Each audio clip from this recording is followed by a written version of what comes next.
Social media personality Wamos Cruz stands firm against his bashers as he agrees to take a DNA test to prove his paternity. Wamos Cruz has expressed his willingness to undergo a DNA test to prove that he is the biological father of his child, Baby Meteor. This comes in response to persistent criticisms from bashers who continue to doubt his paternity.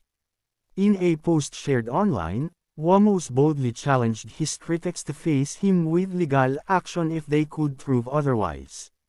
Papalagan kita dyan sa DNA basta kapag tugma DNA namin, pupakulong kita. Payag ka, he stated. The challenge was directed towards those who questioned his fatherhood. Wamos also shared a personal moment, revealing that before Baby Meteor was born, he prayed that his child would not inherit his looks in order to spare him from the ridicule he himself had faced. Despite the negativity, he expressed his love for his son, who, according to him, turned out to be a handsome and intelligent child.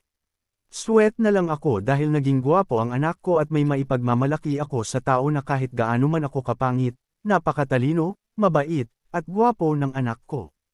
At napakaganda naman ng asawa ko, si Antoinette Gale, Wamos added.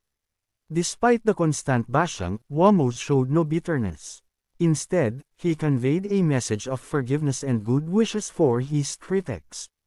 Good bless sa inyong mga basher, mahal ko pa din kayo kahit lagi niyo akong nilalay sa itsura ko, he said with sincerity. Wamos' statement has sparked public interest, with many waiting to see how this DNA test will unfold and whether it will influence the ongoing debate between his supporters and detractors.